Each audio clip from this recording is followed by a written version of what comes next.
बढ़िया काम किए, बहुत अच्छे काम किए, लेकिन उन सब से मैं सीख लूंगा, उन सब का पूरा उपयोग करूंगा, उन सब के भी साथ में बैठ करके और उनके राय लेकर के आप सबको सुन करके और ऊपर के सबके विश्वास को कायम करने का काम मैं निश्चित रूप से करूंगा।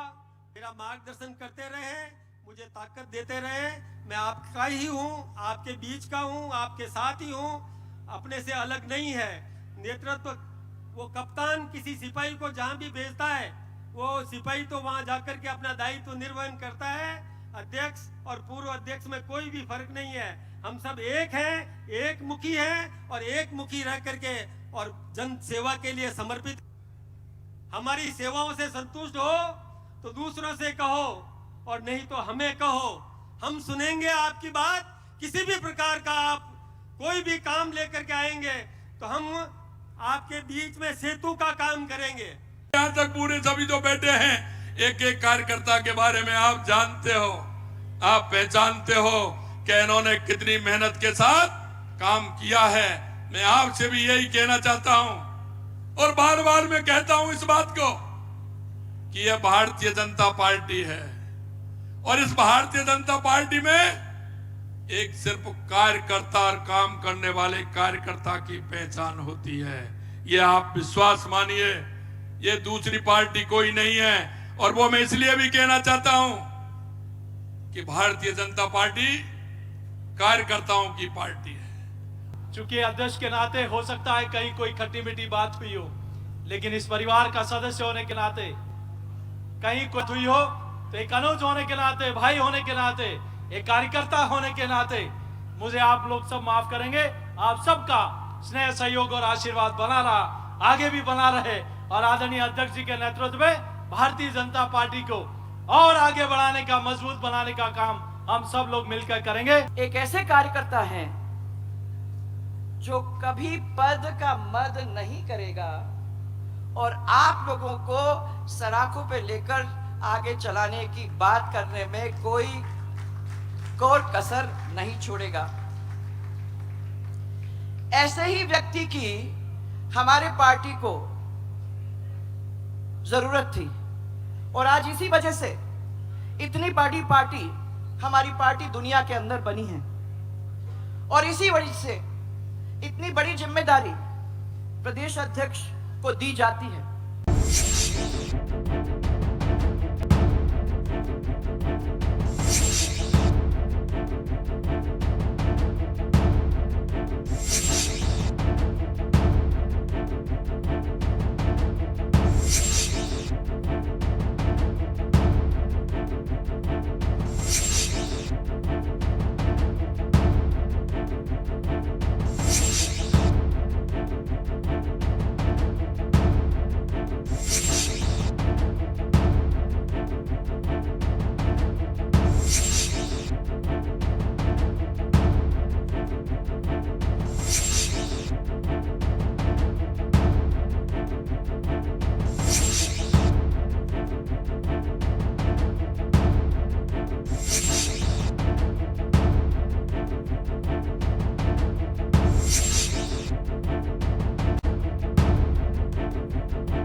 नमस्कार, खास खबर में आप सभी का स्वागत है। राजस्थान भाजपा की कमान आज एक बार फिर बदल चुकी है और इस बार कमान मिली है मदन राठौड़ को। अचानक से ये नाम सामने आया, लेकिन जन टीवी के लिए हम आपको बता दें, जन टीवी ने पहले ही इस बात का खुलासा कर दिया था, क्योंकि जिस दिन उनकी ताजपोशी हुई थी, जिस दिन उनके नाम का ऐलान हुआ था, उसी दिन खास खबर में डिबेट में ये नाम जो था वो सामने आ गया था। उसके कारण भी हम उस वक्त सामने लेकर आए थे। हमारे साथ इसी पैनल में कुछ लोग जुड़े हुए थे, वरिष्ठ पत्रकार, उन्होंने इस बात का जिक्र किया था। उपचुनाव तो एक कारण था ही, लेकिन जातीय समीकरण क्या था, वो क्यों इस नाम को सामने लेकर आता है। हालांकि कई ने इसे अनपेक्षित बताया, लेकिन फिर भी ये नाम सामने आया। खैर, अब ताजपोशी हो चुकी है, लेकिन इस ताजपोशी के सामने अब मदन राठौड़ के सामने किस तरह की चुनौतियां होंगी। फिलहाल जो सिनेरियो राजस्थान का है, राजस्थान में भाजपा की राजनीति का है, पिछले कुछ चुनावों को देखें और आने वाले उपचुनाव को देखें, या फिर जातिगत समीकरणों को देखें, अलग अलग नजरिए से अगर हम इस नियुक्ति को देखते हैं तो क्या चुनौतियां सामने आती हैं, इन सबको लेकर बात करेंगे। वरिष्ठ पत्रकारों का पैनल इस वक्त हमारे साथ जुड़ा हुआ है। हमारे साथ जयपुर से 3 वरिष्ठ पत्रकार जुड़े हुए हैं। हमारे साथ ओम सैनी जी जुड़े हुए हैं, राजीव जैन साहब जुड़े हुए हैं, श्याम सुंदर शर्मा जी कुछ देर में हमारे साथ इस चर्चा का हिस्सा होंगे। सबसे पहले ओम जी आपके पास आना चाहेंगे। देखिए, मदन राठौड़ के नाम को लेकर बिल्कुल किसी तरह का कोई चर्चा का बाजार नहीं था। कोई बड़े नाम और भी थे जिनके पीछे इस नाम को लेकर ये भी नहीं किसी तीसरे चौथे नंबर पर इसके नाम को सामने लाया जाए। हो सकता है कि कहीं एक आध जगह पर इस नाम को लेकर चर्चा हो, लेकिन अब जबकि ये नाम सामने आ गया है, अब ताजपोशी भी हो गई है। क्या आपको कारण नजर आते हैं उनकी ताजपोशी के? फिर उसके बाद हम चुनौतियों पर आएंगे, लेकिन कारण आपको क्या नजर आते हैं? देखिए, सबसे पहले तो मैं ताजपोशी नहीं कह रहा, मैं यही कहूंगा कि भारतीय जनता पार्टी के प्रदेश अध्यक्ष अब राठौड़ साहब बन गए हैं और एक ये डेमोक्रेटिक सिलसिला है। और इसमें कहीं कोई इस वक्त जैसी सिचुएशन है राजस्थान में, जैसी परिस्थितियां हैं और जिस तरह के कॉम्बिनेशन बनने चाहिए और जैसा अध्यक्ष संवाद स्थापित करने वाला होना चाहिए, तो चूंकि हमारे साथ में लंबे अरसे तक चर्चा करते रहे हैं, इसलिए हम जानते हैं कि राठौड़ साहब से बेहतर कोई व्यक्ति हो नहीं सकता। तो राजस्थान के सभी भारतीय जनता पार्टी में जो अलग अलग नेतृत्व नजर आता है, जो अपने अलग अलग सेक्शंस नजर आते हैं, वो सारे एक तरीके से एकजुट हो सकते हैं। जैसे वसुंधरा जी ने आज कहा, वो तो कह ही रही थी कि सबको साथ लेके चलना है और किसी की चिंता नहीं करनी है, जनता की चिंता करनी है। जनता सब कुछ आपको दे देगी जो कुछ चाहिए। तो जनता मुखी जो अध्यक्ष की नियुक्ति हुई है, ये मैं समझता हूँ कि भारतीय जनता पार्टी के लिए एक अच्छी सूचना है। और उन कार्यकर्ताओं को भी अब वो नहीं कि सब जिस तरह का एक वातावरण बन गया था। देखिए, भारतीय जनता पार्टी भारतीय राजनीति में एक नए तेवर के साथ में सन 1980 में आई थी और राजस्थान में विशेष रूप से प्रभावी बनी। हमने भंवरलाल जी को देखा, हमने रामदास अग्रवाल को देखा, हमने ललित किशोर चतुर्वेदी को देखा। ये ऐसे लोग थे। हमने भावड़ा जी को देखा। हमने ऐसे लोग थे जो इस पार्टी की कमान संभालते रहे हैं और सरकार और संगठन के साथ में तालमेल वाली बात नहीं, संगठन सर्वोपरि रख करके चलने वाले लोग रहे हैं। और संगठन घोषणा पत्र क्या कहता है, पार्टी का लक्ष्य क्या है, वो हासिल करने पे इनकी निगाह रही है। और उनमें से मदन राठौड़ ऐसे ही एक व्यक्ति हैं जो सबके साथ में सहज हो सकते हैं, स्वाद्र पैदा कर सकते हैं और संवाद कर सकते हैं। तो मैं समझता हूँ कि मुझे तो कतई नया नहीं लगा। हाँ, आश्चर्य जरूर हुआ कि दिल्ली से ये बात कैसे यहाँ तक आई और दिल्ली में किसने कहा कि मदन राठौड़ इस अध्यक्ष में मौजूद अध्यक्ष हो सकते हैं। तो वसुंधरा जी को भी राठौड़ साहब चूरू वाले हैं, उनको भी करोड़लाल मीणा साहब जो माधोपुर वाले हैं उनको भी, और जोधपुर में शेखावत साहब को भी, सब लोगों को साथ ले सकते हैं। तो ऐसे में ऐसा ही व्यक्ति चाहिए था और वो पार्टी के लिए बहुत अच्छी सूचना है। और अब काम करने की जरूरत है लोगों के साथ में इकट्ठा होकर के। तो राजस्थान की राजनीति में भारतीय जनता पार्टी अपने डेमोक्रेटिक सबूत को स्थापित कर सकती है, ऐसा मेरा सोचना है। जी राजीव जी, राजनीति में कहा जाता है कि किसी भी अच्छे राजनीति के लिए सरलता और तरलता ये होना बहुत जरूरी है। सरल भी होना जरूरी है और इतना तरल भी होना चाहिए कि किसी के भी साथ मिल जाए, यानी कि सबको साथ लेकर चले। क्या लगता है आपको, इसके अलावा भी और कोई कारण आपको नजर आता है मदन राठौड़ जी के इस जगह पर उनको नई जिम्मेदारी देने का? देखिए प्रभात जी, जिस तरीके से आज जो उनका पदभार ग्रहण हुआ, उसमें जो हम राजनीति कवर करते हैं भाजपा की, उसमें जो कई गुट माने हम लोग उसका उल्लेख करते हैं। वैसे पार्टी आधिकारिक तौर पर तो कहेगी नहीं कि उसमें गुट है, लेकिन हम लोग जानते हैं कि किस तरीके के गुट है। तो आज जो उनके पदभार ग्रहण समारोह में सभी गुटों के नेता शामिल हुए, जिसमें पूर्व मुख्यमंत्री का उल्लेख अदा करूंगा कि वसुंधरा राजे भी वहां आई, उन्होंने अपनी स्पीच भी दी। और दूसरे गुट के लोग भी आए, सब तरीके के लोग आए, जो पूर्व प्रदेश अध्यक्ष रहे वो सब आए। तो भाजपा में अब तक क्या जो प्रदेश अध्यक्ष बने वो जो उसका कोर वोटर रहा है अपर कास्ट, तो उसी वर्ग के लोग ज्यादातर अभी प्रदेश अध्यक्ष बने। ये मेरे ख्याल से मूल ओबीसी के ये दूसरे प्रदेश अध्यक्ष होंगे। इससे पहले मदन लाल सैनी इनके प्रदेश अध्यक्ष, वो मूल ओबीसी के थे। सतीश पूनिया भी वैसे ओबीसी वर्ग के थे, लेकिन वो एक बाद में जुड़ी हुई ओबीसी में जाति के थे। तो उस रूप में देखा जाए तो ये दूसरे मूल ओबीसी के प्रदेश अध्यक्ष इनको कहा जा सकता है। और जो भाजपा का कोर वोटर बैंक है अपर कास्ट, उसके मुख्यमंत्री हैं। अब इनको ये इस रूप में देखा जाए कि ये सब गुटों को कैसे साथ लेके चल सकते हैं। जैसे आपने भी जिक्र किया कि ये सरल है, सरल स्वभाव के हैं, हमारे अपने साथ तो कई बार डिबेट में भी ये शामिल हुए हैं, टीवी डिबेटों में, आपकी में भी हुए और चैनलों में भी हमारे साथ बैठे हैं ये। तो ये काफी सरल है और संघनिष्ठ है। सबसे बड़ी इनकी खूबी है कि आरएसएस बैकग्राउंड के प्रचारक रहे हैं। शुरुआत के 2-3 साल ये प्रचारक रहे, उसके बाद भाजपा में ये काम करने लगे। उस रूप में एक सक्रिय राजनीति में 2 बार विधायक भी रहे। तो इन्होंने सत्ता का भी रुख देखा है कि कैसे होता है सत्ता। अब इनके पास ये जिम्मेदारी है संगठन संभालने की। तो संगठन के और सत्ता का तालमेल वाली बात है। जो राजनीतिक दल में तो सत्ताधारी दल होता है, उसके लिए सबसे बड़ी चीज संगठन उसको कितना सपोर्ट करता है या उसके कितना बचाव करता है। अब सत्ताधारी दल है तो नेचुरल है कि विपक्ष आरोप लगाएगा, दूसरे लोग भी आरोप लगाएंगे कि कमियां खामियां सरकार की गिनाएंगे। तो उन चीजों को कैसे बचाव करें, सरकार को कैसे सही रास्ते पे चलाए, जो संगठन के काम है। संगठन ने जो अपना संकल्प पत्र जारी किया था, उनके घोषणाएं कैसे पूरी हों, तो उन सब चीजों को, और जो संगठन निष्ठ कार्यकर्ता है उनको सत्ता में कैसे भागीदारी दिलाई जाए, ये इनकी प्रमुख जिम्मेदारी होगी। क्योंकि जब सत्ता बन जाती है तो जो कार्यकर्ता होते हैं, जो चुनाव में काम करते हैं, उनकी मनोइच्छा भी रहती है कि किस तरीके से वो सत्ता से जुड़े। ये लक्ष्य होता है राजनीति में जो काम करते हैं, वो कोई जो कहते हैं कि दरी बिछाने के लिए तो काम नहीं कर रहा, सत्ता आ गई, सत्ता में पहुंचाने वाला कार्यकर्ता है, तो उसको कैसे भागीदारी वहां दिलाएं। अमूमन होता है कि जो सत्ता में लोग बैठ जाते हैं या मंत्री मुख्यमंत्री बन जाते हैं, तो वो कार्यकर्ताओं को भूल जाते हैं, वो अपने लोगों को कहीं ना कहीं एडजस्ट करने लग जाते हैं। ये पिछले कुछ हमने सरकारों के कार्यकाल में भी देखा है।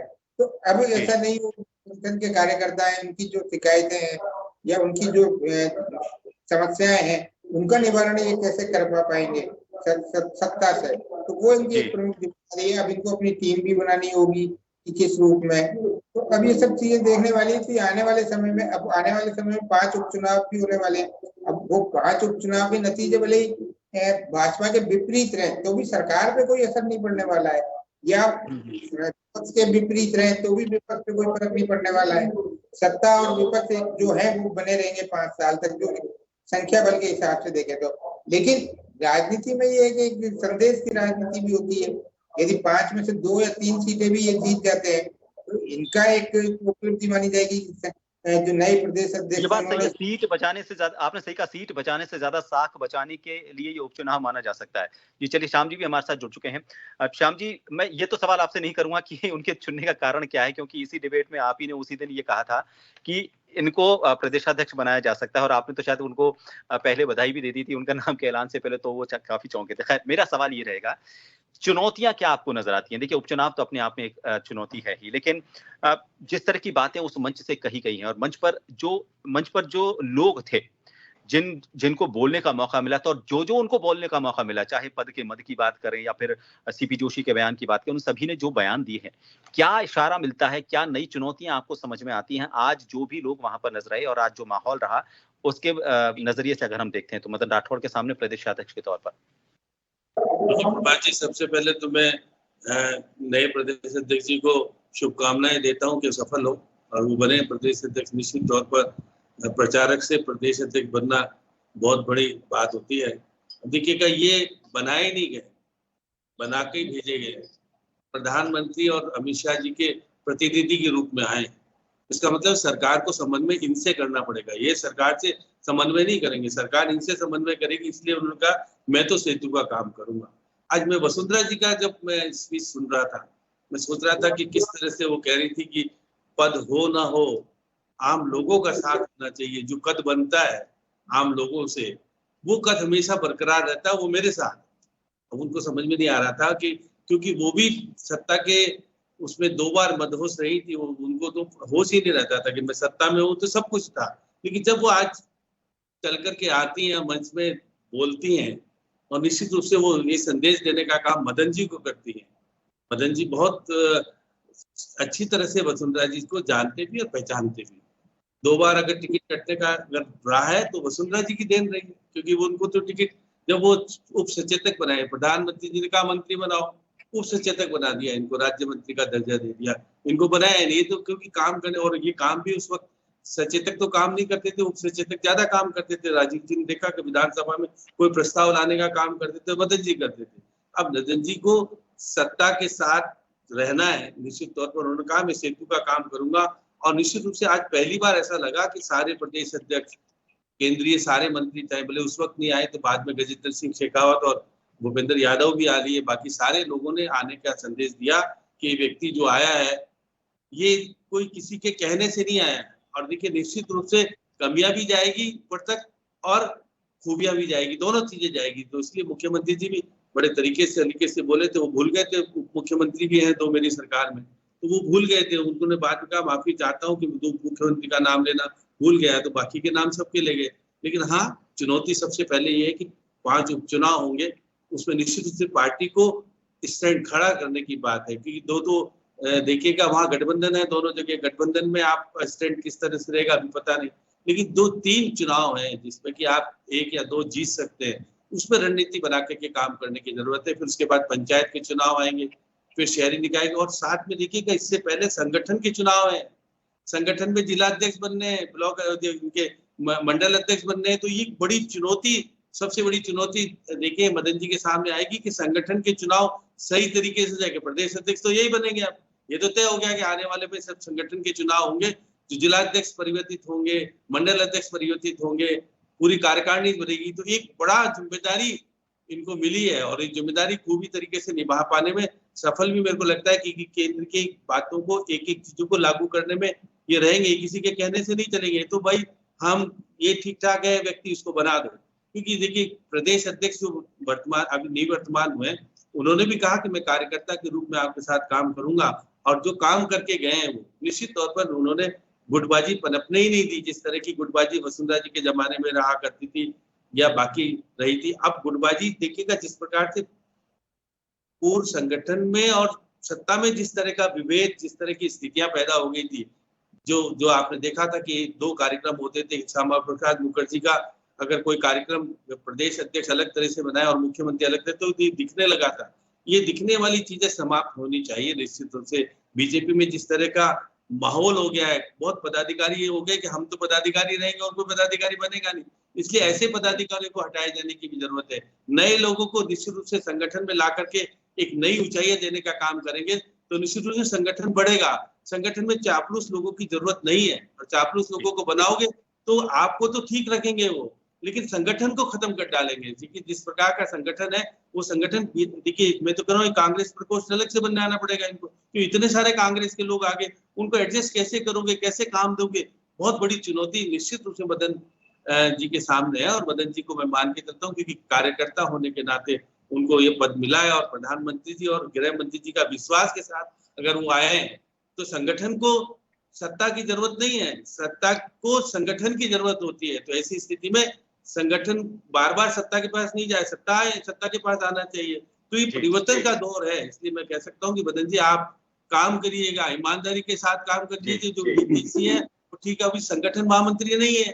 अब संगठन महामंत्री नहीं तो और बड़ी चुनौती होती है, क्योंकि संगठन महामंत्री बहुत सारी चीजों को निपटा लेता है, अब इनके साथ वो भी नहीं है। तो इसलिए निश्चित रूप से नया संगठन महामंत्री मिलेगा तो इनकी काम थोड़ा हल्का हो जाएगा, कि कार्यालय की भी व्यवस्थाएं बहुत बड़ी हो गई है।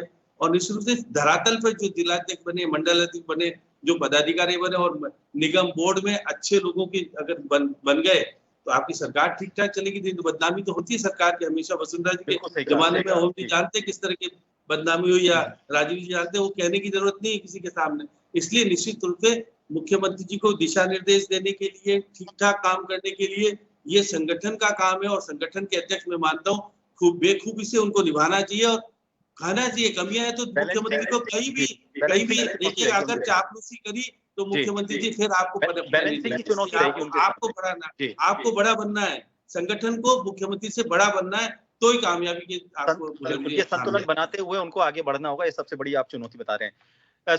ओम जी, ये अभी पिछले चुनावों में जैसा इन्होंने भी जिक्र किया कि अलग अलग तरह के सत्ता और संगठन के अलग अलग कार्यक्रम होते थे, लेकिन सत्ता में भी जिनके पास पहले सत्ता रही उनके अलग कार्यक्रम होते थे, मंच साझा नहीं किए जाते थे। आज इस सवाल का भी जवाब देने की कोशिश की गई कि अब सभी एक साथ एक मंच पर हैं, अलग अलग जो विचारधारा तो नहीं कहेंगे, लेकिन अलग अलग ध्रुव जो थे एक साथ नजर आए थे। क्या आपको लगता है कि इन्हीं सभी ध्रुवों को साथ लाने के लिए और इन सब ध्रुवों को अब आने वाले वक्त में, अगले जो 5 साल का वक्त है सरकार का, 4.5 साल का जो वक्त है, उन सबको साथ में रखना, ये भी एक बड़ी चुनौती होगी मदन राठौर जी के लिए, और शायद यही एक कारण भी है कि उनको यहाँ पर ये जिम्मेदारी सौंपी गई है? प्रभा, देखिए, इस तरीके से समीक्षा नहीं कर सकते क्योंकि वो एक राजनीतिक पार्टी है। उसका मैं यूं सोचता हूँ, बीइंग ए जर्नलिस्ट, एक डेमोक्रेटिक स्वरूप भारतीय जनता पार्टी का होना चाहिए। वो डिस्टर्ब हुआ है। मैं नहीं मानता उनको कोई रिप्रेजेंटेटिव है यहाँ पर गृह मंत्री जी के और प्रधानमंत्री के, ये होंगे, लेकिन अगर डेमोक्रेटिक स्वरूप बनाया जिससे लोकप्रिय, जिससे भारतीय जनता पार्टी अलग से नजर आती थी और जो कांग्रेस का विकल्प समझी जाती थी, वो स्वरूप वापस क्रिएट होना चाहिए। अब वो मैं इनको देखता हूँ कि वो संवाद करने में माहिर है, लोगों के साथ में समन्वय बिठाने में माहिर है, तो आंतरिक जो गड़बड़ झाले रहे हैं उनसे भी निपटा जा सकता है और उनको सब लोग स्वीकार करेंगे।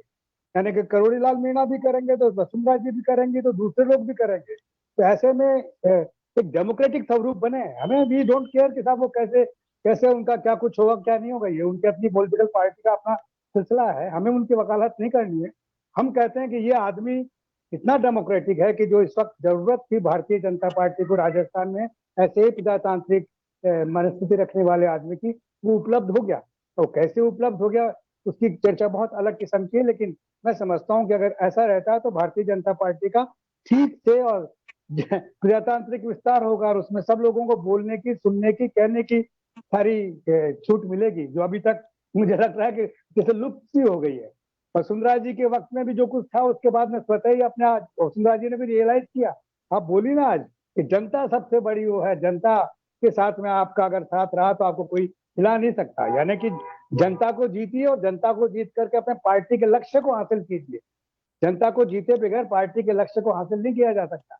और वो जो अपने अपने हो के सब उनकी मेहरबानी से इनकी मेहरबानी, ऐसे पार्टियां नहीं चलती, ऐसे तो डिक्टेटरशिप चलती है। वो मेरा ख्याल है कि भारतीय जनता पार्टी अपने आप को नहीं बनाएगी, उसको वापस वही डेमोक्रेटिक स्वरूप बनाना चाहिए जो सन 1980 में जो कल्पना की जा रही थी उसकी।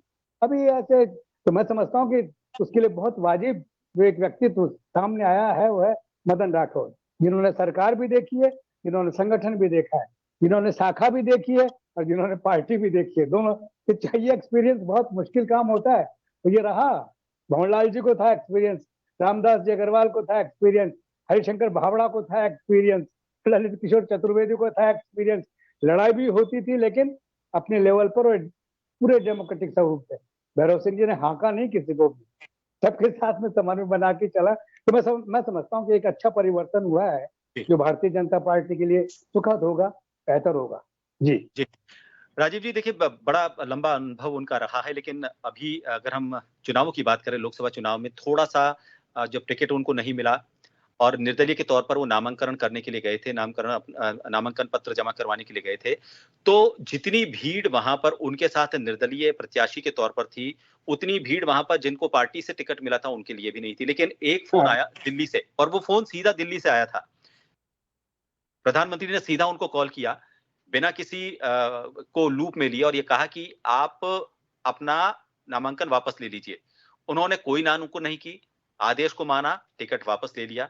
उसका पहला इनाम तो मिला उनको राज्य मंत्री के तौर पर। क्या ये माना जाए कि उसी सिलसिले में कि वो एक सक्रियता तो उनकी है? नहीं होता। ये देखिए, ये किसी आदमी को बड़ा छोटा बना देना है।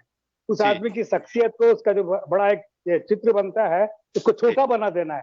कि मेहरबानियों से नहीं, उन्होंने महसूस किया कि पार्टी के यही डेमोक्रेटिक स्वरूप राजस्थान में स्थापित कर सकेंगे तो इनको भेज दिया जाए, वरना तो जो कई सारे कुनबे बने हुए हैं उन कुनबों को समन्वय बिठाना बहुत मुश्किल काम होगा। इसलिए हुआ और इन्होंने माना कि हाँ ये ठीक है। तो इसलिए ऐसा मत कीजिए, राजीव जी, आप भी इसी से इत्तेफाक रखते हैं कि उसी का सिलसिला ये उनको जिम्मेदारी देना है, या फिर उनके जो अलग गुण है, क्योंकि प्रचारक के तौर पर उन्होंने काम किया, 2 बार पाली के सुमेरपुर से वो सांसद रहे, 4 बार वहां के जिलाध्यक्ष रहे, सत्ता और संगठन का उनका जो लंबा अनुभव रहा, वसुंधरा राजे सरकार में उप सचेतक रहे वहां पर। तो ये जो जिम्मेदारियां रही उनकी और सबको साथ लेकर चलने का जो क्रम रहा, ये आप कारण मानते हैं या फिर सीधा दिल्ली से जुड़ाव इसको कारण आप मानते हैं?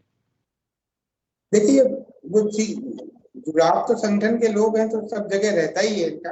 और जब विधानसभा चुनाव हुए, टिकट नहीं मिला, बहुत से लोगों को नहीं मिला, बहुत करीब 40-50 ऐसे क्षेत्र हैं जहाँ जो पार्टी के निष्ठावान लोग थे उनको टिकट नहीं मिला, उन्होंने फार्म भी भरे और फिर वापिस भी लिए।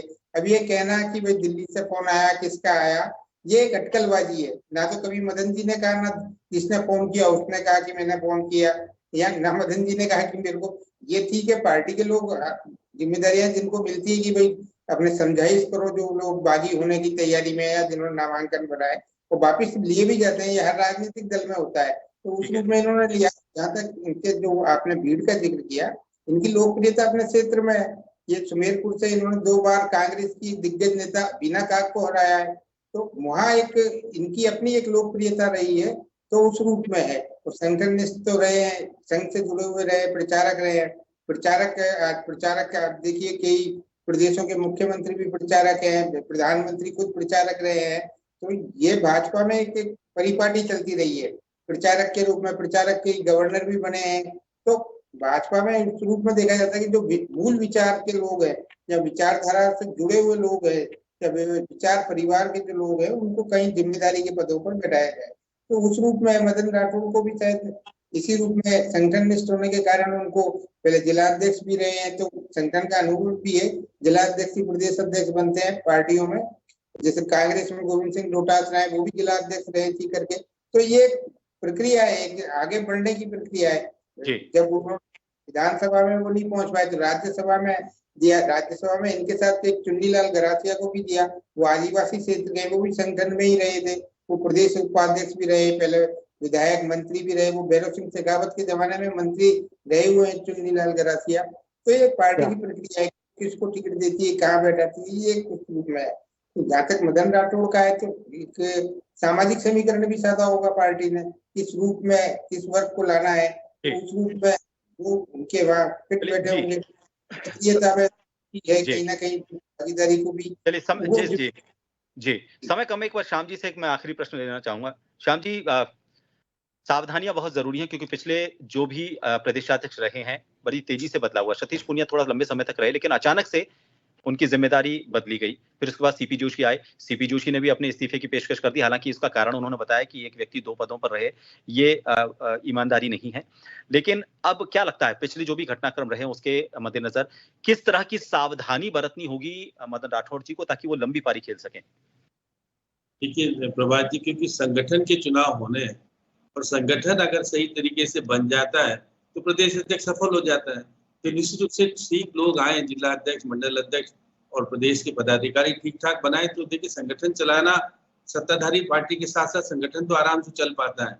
लेकिन संगठन को सही मायने में प्रतिनिधित्व तो सत्ता में भी मिले और संगठन ठीक ठाक तरीके से चले, ये सब चीजें निश्चित रूप से एक चुनौती तो है उनके सामने। लेकिन चुनौती, क्योंकि ये व्यक्ति चुनौती ही झेलता हुआ यहाँ तक पहुंचा है, उसको कोई ऐसा तो नहीं है कि आराम से किसी ने कहा हो कि बैठ जाओ जाकर के तुम्हारा कोई।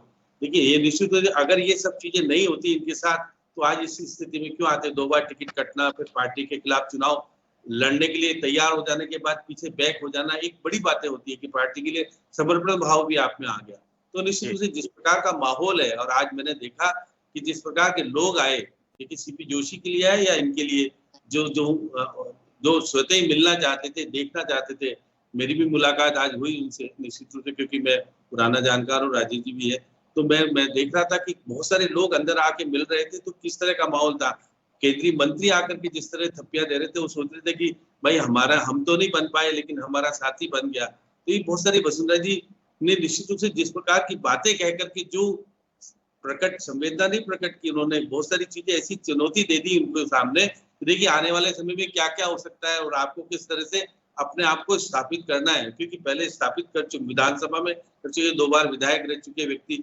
और देखिएगा, मैं तो मान के चलता हूँ कि हम तो सही सोच के व्यक्ति है होंगे, क्योंकि उनके ऊपर कोई करप्शन का चार्ज नहीं, बाकी चीजें बहुत सारी चीजें होती है जिसके कारण आगे व्यक्ति चल नहीं पाता। इसलिए निर्णय स्वच्छ तरीके से सत्ता के साथ रह करके अगर करते हैं तो निश्चित संगठन भी मजबूत होगा, और मजबूत होगा तो आने वाले समय में जब पंचायत के चुनाव भी होने, 5 उपचुनाव में तो देखिएगा बहुत ज्यादा उम्मीद मुझे लगती नहीं कि बीजेपी को 1 मिले या नहीं मिले, ये भी कोई पता नहीं, लेकिन आप कम से कम ऐसी स्थिति नहीं हो कि चुनाव लड़ने की स्थिति तो अच्छी बने, क्योंकि जो भी चुनाव में अच्छे कैंडिडेट खड़े हो जाए और मुकाबले में खड़े हो जाए, हो सकता हो आप 1 या 2 सीट जीतने की स्थिति में आते हो अगर टारगेट मान के चलते हैं।